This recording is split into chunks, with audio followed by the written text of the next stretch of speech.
Welcome back to Coffee with Yvonne, a show for creators and entrepreneurs. I'm Yvonne Pearson, your host, and Darling, the founder of Pink Doll House Marketing. And on today's show, we're going to talk about one of my new favorite reality series. No, it's not The Real Housewives of Atlanta. No, it's not Baddies or nothing like that. It's actually a real competition series. We're going to be talking all about On Brand, NBC's newest show with Jimmy Fallon and Bozama Saint John. And on this show, in terms of the Marketing Magic episode, we're not going to be shady. We're going to focus on important things about the show outside of who competed on there or, things like that, like, the brands that were featured. We're going to talk about key things to help improve the show, what they, got right already with the show's format, and also what I would like to see, not comparing notes, but adding a little razzle dazzle from popular competition shows centered around creativity that have gotten it right. So grab your coffee and let's chat. That's good.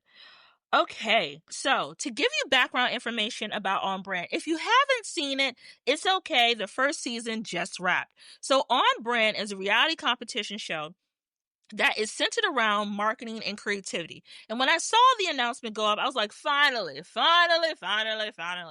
show for me, Cause watching on them baking shows, I ain't gonna cook. I ain't gonna cook. Project Runway, I could barely sew a button. I've tried to sew a button, but then and the loop and trying to close it, and then my button be looking all dangly. So that didn't work. Yeah. And then top model, I didn't get the height I was supposed to get. They said I was supposed to be 5'10" plus. I stopped at 5'7". But On Brand finally felt like a show centered around the creativity and field of marketing that I work in day to day and have been in for over a decade. So the background about the show On Brand brings the best and most creative across various industries, even those who do not work specifically in marketing in their day-to-day role. You have people like Professor, you have people who are realtors, swim instructors, all different people who come from different aspects of the industry, including the new parts of the industry like content creators. Now, what I did love about the show is they did bring in one of the baddest in the game, Bozoma Saint John. Can we give her flowers real quick? Can we give Badass Boz her flowers? Because the way this woman is my inspiration, my vision board for a Black woman in marketing, yes ma'am, she clears. She clears every time. And if you're not familiar with Badass Boz, outside of how people were really introduced to her, which is Real Housewives of Beverly Hills, Bozoma Saint John is a trailblazer in the industry. Not only is she inducted into the American Marketing Hall of Fame, she is also someone who has been a CMO, chief executive, all the things for some of the biggest projects I have seen come across my timeline, like Apple Music. She has worked for Uber. She has worked for Netflix. She has worked for a plethora of companies and owns her own companies as well underneath her personal brand portfolio. In general, bring her on as CMO of the show was a very smart and strategic move by Jimmy Fallon. Jimmy Fallon, as you know, is a comedian and host of It's a Tonight Show. I think that's his show. But he created this agency called On Brand, which is a creative marketing agency centered around driving campaigns for big companies. And more importantly, this show highlighted the field of creativity and marketing because there is this perception that marketing is a very easy field to get into. Marketing, like a lot of industries, and I'm not trying to make, marketing seem as serious as something like the sciences, but similar to the sciences, you can do a lot of things with a marketing degree that don't always involve you being in front of the camera as a content creator or an influencer, because there is a difference. There is a difference between content creators and influencers, but there are different roles in marketing that help drive campaigns forward of people you may never see but are doing the day-to-day work.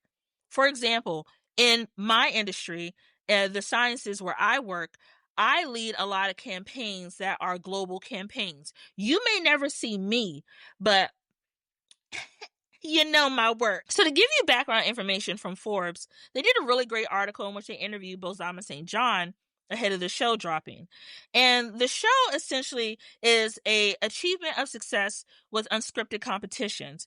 It speaks of various genres that they have done, NBC, the network, that include music, The Voice, American Ninja Warrior, Shark Tank, which is one of my favorite shows. It's like going to business school every week. I've been watching since I graduated from college, and I've learned a lot about the basics of business and entrepreneurship from Shark Tank. Also, it represents fresh ground, especially in an era where every viral TikTok feels like it's disguised as a campaign.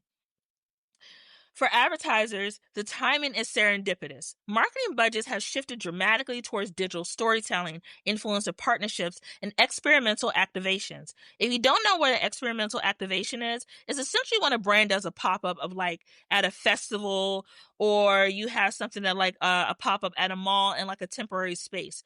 Brands that don't normally have a presence there, but because there's a tie-in to their audience or a product that they're looking at launching, they choose to do an activation in that space to help drive engagement and hopefully to drive sales, and also to test the market to see if there's legs for a permanent placement. To close out the blurb from the article, St. John's participation also underscores how blurred the line between corporate leadership and cultural influence has become. She's not only a marketing executive, but also a personality with a growing presence on reality TV.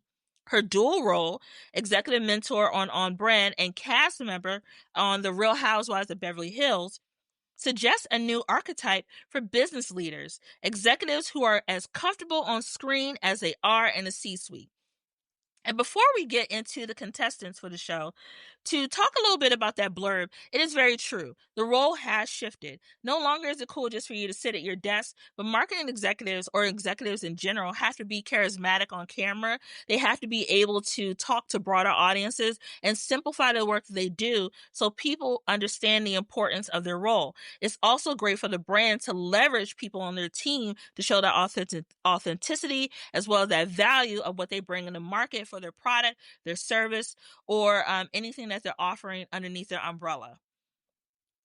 So let's get into those contestants. There were 10 contestants in total. You had Elijah Bennett, Piper Blue, Sabrina Burke, Bianca Fernandez, BT Howe, Lauren Kawasaki, Azelle Wade, Ryan Wynn, Dr. Rajesh, and Mahiri Takai. And more importantly, what I loved about the on-brand casting for this, there was not only diversity in the cast, but there was also age diversity. Marketing has sometimes gotten a bad rep with being focused solely on the next generation coming up. First, they were all about us millennials, right? They were like, millennials. Why are they buying avocado toast? Why are they doing this? Why are they doing that? Millennials. Now it's all about Gen Z. And as Gen Z continues to grow up, the feeling has shifted now to Gen Alpha as the next set of consumers in the market. So marketing as a cycle continues to focus on what's next, what's new, what's young, what's innovative. However, what marketing does get wrong sometimes is they forget or put less of a push into their older markets. Older markets are people who are like, my mom, the baby boomer market. They're financially comfortable. A lot of times they own their own home. They're about to retire. They have more disposable income. They're empty nesters. That market sometimes is not marketed as heavily as, say, the Gen Z market.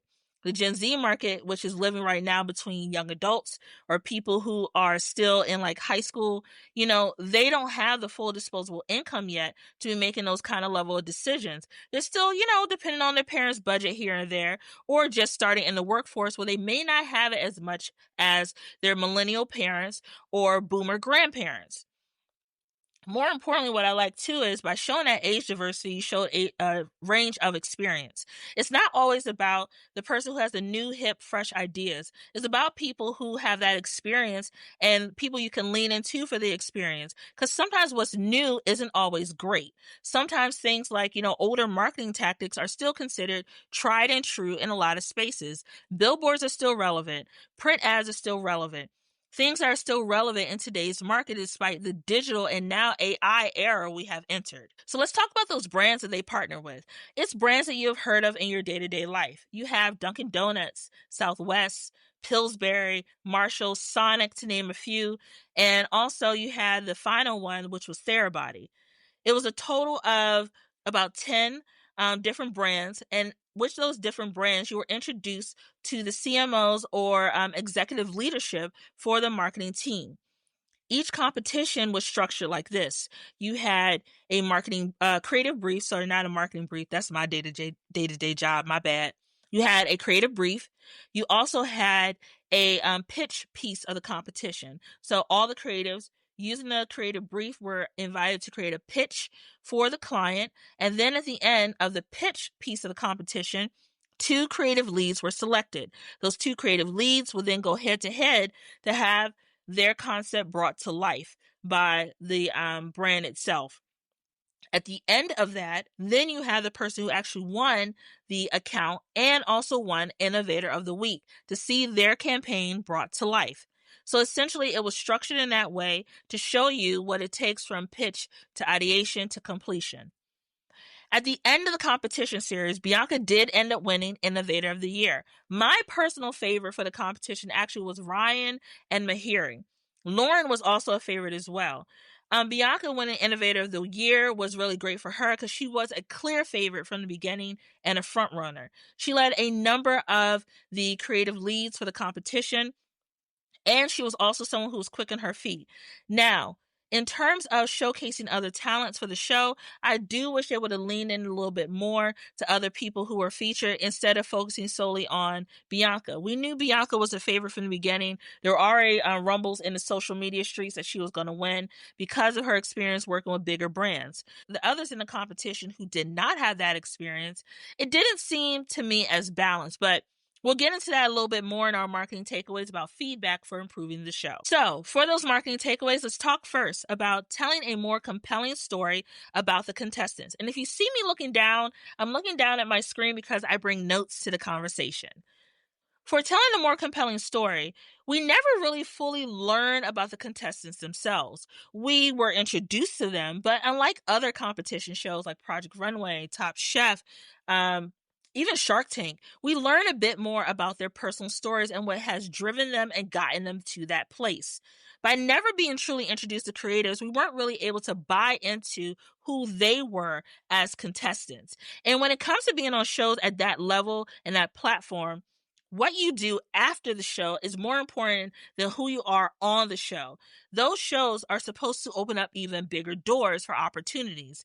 By not having a chance to even have a background about, each of their individual stories, maybe do a hometown visit or things like that, a confessional in which you really got to learn the meat and potatoes of who they were instead of maybe just a mention here or there. I really couldn't fall in love with the contestants the way I did watching shows like Project Runway or even back in the day like Top Model, where we were highly invested in the girls or people featured on the show winning the competition. Another thing they could have did too was, similar to Project Runway, if you have watched the show as many years as I have, they used to do a pre-season part of the competition in which they showed people auditioning for Project Runway and showing their designs. You showed a little bit more about the designers themselves. With On Brand, we just kind of jumped right into it. We will just, introduce these 10 creatives and jump right into the competition piece of the series. I would love to see that built in more for next season so we can kind of extend the season out because it did feel a little short since there were 2 episodes per week. I would love to see that stretched out a bit more and give us more time with these people so we can learn more about who they are and their creativity. Another thing in terms of their background I was unaware of, people like Elijah, I didn't learn until deep into the season that he has a degree in filmmaking, which made so much sense when it came to the Captain Morgan competition. By us knowing that ahead of time, it would have gave us a chance to say, hey, maybe, Elijah could bring his talents here. Maybe this can work. Same thing with Sabrina. Sabrina was promoted as a realtor, but we didn't know. It was mentioned briefly on the show that she had a marketing degree. We also did not know that she is a momager to her influencer daughter, which made so much sense when they had the Sonic competition with the crack-a-lackin' drink that they created. It made sense, but again, by not having that background, we weren't able to learn about who Sabrina is at the core as a creative. The final industry lesson here, storytelling builds emotional connection, whether it's a contestant or a campaign. When we understand the why behind someone's work, we can invest in their journey. In our second marketing takeaway, let's talk about showcasing the craft of marketing and the people who do it. While the show did feature Bozoma Saint John as a CMO, which I highly respect her, I would like to see her more as a mentor in terms of the Tim Gunn way, or even now in the modern sense, the Christian Siriano way of the competition. We really didn't see her engage a lot with the contestants. I would have loved to see her when they were putting together their pitches more, giving feedback, helping them come up with a pitch that was dynamic enough to really be competitive and go head to head with front runners like Bianca and also Ryan. Another thing, outside of the pitches, there were only a few moments on camera that provided insights about marketing terms people were unfamiliar with. There are a lot of marketing dynamic not variables, you guys, my bad. There's a lot of things in marketing with vocabulary that people can get confused by. We call it the marketing jargon that we speak. Not everyone who lives in the creative world really experiences marketing the way someone who may be on the strategy side does. So by not taking the time to really explain those terms, those phrases, and things like that, it didn't really give the audience a chance to be really educated about what it takes to put together a pitch, a campaign deck, or even, execute something at that level, because we didn't understand the holistic piece of it. If they would have took more time to slow down, to really break it down a little bit more, maybe doing an extra bonus episode behind the scenes about what it takes to build that standing campaign like that up, I really would think that they have a bit more meat and potatoes when it comes to these marketing episodes, and also showing the power of building a campaign. Also, the show, and I think I mentioned this already, it appears to move too fast. 45 minutes is not enough. 45 minutes is not enough. I love an extended episode that's at least an hour some change, that really allows you to dive deeper into the creative process. It may take a little longer. You may not be able to have as big of an audience at first, but when you do that, you also show respect to the creative process. When it comes to marketing on my end, things that I do to build out a campaign, it takes me sometimes 6 months working backwards to take a campaign from ideation to completion.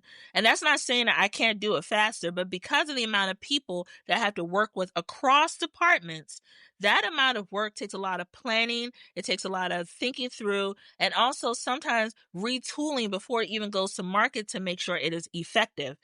When the show moves that fast, it dilutes the process. It dilutes the amount of work it takes. I would also love to see collaboration with the design team, with the folks who are putting these activations together, with all the people who are what's the word I'm looking for, y'all? I'll just say the plain word, important. See, there goes me with that marketing jargon. I could just say it important, but I was trying to use big words, and here we are. But important to the entire process. By not showing us those people, we really didn't see all the folks they had to collaborate with to take their campaign from pitch to completion. And then also, just to note as well, while Jimmy Fallon's humor is welcome, it's a fun piece of the show, I don't think he needs to be included in every single piece of the episode. I think he should be there to introduce the actual project or brand that they'll be partnering with, and maybe show up during the end where they have to actually judge, or they're eliminating someone from the competition. I do think it was a bit of a distraction. It's great to have him from a star power quality, but we're not just focusing on star power here. We're focusing on impact. We're focusing on creativity. We're focusing on marketing. And here, we need more strategy and less humor. Finally, for that industry lesson, executional excellence matters. Knowing the tools, the framework, and the creative process behind campaigns will make the show both entertaining and educational. And in our final marketing takeaway, and again, I am not being shady, these are notes. This is feedback. If you guys don't know, in marketing, in every campaign, you do a campaign debrief. The campaign debrief tells you about the wins, it tells you about the areas of opportunity, and what you can do to improve the campaign going forward. All I'm doing with this is noting what can be improved going forward to make it a competition series that has the same amount of legs as, say, like, again, a Project Runway, a Shark Tank, Top Chef, and other shows centered around creativity. If you don't take the feedback that's given to you during a campaign debrief, sometimes your campaign may run stale, it may run flat, it may not perform as well as it did before. And when you choose not to listen, that campaign that used to have a lot of eyes on it, the number of eyes starts to dwindle. The impact starts to dwindle. The numbers fall flat. And then the money that was put behind amplifying that campaign may not be there for the next 2, 3, 4 campaigns, especially if it's something that's annual or a seasonal campaign. This feedback will help OnBrand, in my opinion, have that staying power that I want to see them have in the competition series for reality TV space. So when it comes to representation in the future of marketing, while I enjoy seeing big brands like Dunkin' Donuts, Southwest, and Therabody, to name a few, I would have loved to see smaller brands featured. I would love to see Black and minority-owned brands featured, because it's not just the big corporations that have impact. Marketing is not just about pushing the next big thing, the next big product. It's also about amplifying the little guys, the people who may not have a bajillion followers on social media, but have community impact, have purpose behind their work. Sometimes they need amplification as well. They need a big platform to be able to show who they are. And partnering with them would give a better visibility for the show, and also would show their investment in greater communities outside of those corporate spaces. For example, if we were to see, even though she has an awesome platform already, Tracee Ellis Ross Pattern. Pattern is a hair care brand that she started, that she founded, that she owns. I would love to see a partnership with a Pattern or a similar Black-owned hair care brand. I would love to see a minority-owned clothing brand featured, or even a brand that's like led by inclusive executives like Universal Standard. I would have loved to see them featured a lot more. Another thing I noticed on the show that's an area of opportunity, a lot of the executives, y'all, they were white. And pretends to be shocked is the name of the game, because I know this already about marketing. There's not a lot of representation at the top. The higher up you get, the less diverse it is. While you may have women, which there were women represented on the show, to be fair, in terms of the executives or senior leadership featured, the only Black woman who was included as part of the show was for Captain Morgan. And I'm thinking, out of all those brands, no one noticed something was missing. No one noticed that there was a problem in terms of not featuring inclusive communities, not featuring diverse communities at the executive leadership level, because that says a lot also about the problem that exists in marketing, that you can only get up so high for a lot of people of color. And then after that, it dilutes and it becomes either all male, or you may have a sprinkle of women on top. But even thinking about it from a broader standard, when it comes to the future of the industry is changing so much. We need to lean more into inclusive communities. We need to lean more into inclusive messaging. When you don't have the right people in the room, that's when those marketing pitfalls and campaign mistakes happen. When you don't have diverse voices included, you don't have the right structure needed to amplify your campaigns forward. Another thing that could be improved too, by having diverse voices in the room, those who are pitching the ideas, who come from different diverse communities, could have had their pitches more understood, or could have leaned more into their cultural context of who they were, to pitch an idea that was a bit more out of the box, outside of what would be acceptable in corporate spaces. I loved how On-Brand exposed the reality of what exists in this field, but it also exposed the reality of what we could do better to really bring inclusion and belonging to the front of the room, instead of just keeping her in the back, pouring lemonade and taking notes. So for our industry lesson here, let's realize that inclusive marketing is not optional. It is strategic. Campaigns resonate when the decision makers mirror the audience's lived experiences. The reason why when I'm working on my campaigns, it feels authentic to me is because I'm pouring in my experience from my community and the communities that I am allies of to include it in the messaging. I'm not just looking at it from a one-centered point of view. Marketing and creativity is not one-centered. It is a holistic point of view that allows you to open up a broader landscape in the way that you think. When you only have tunnel vision to see your lived experience, you are initially, just be real, ignoring the lived experiences of others. That's why marketing is so important. You cannot be what you can't see. Marketing's job initially is to visually tell people what they can do for these campaigns, for like careers, lifestyles, things like that. Marketing sends a message. The message is very powerful. The message can be something that's told to them over and over and over again through strategic messaging, to the point you start to believe this is the limitation of who I am, or these are the limits that I don't have, because I see myself being something even greater outside of the bubble that's been created for me.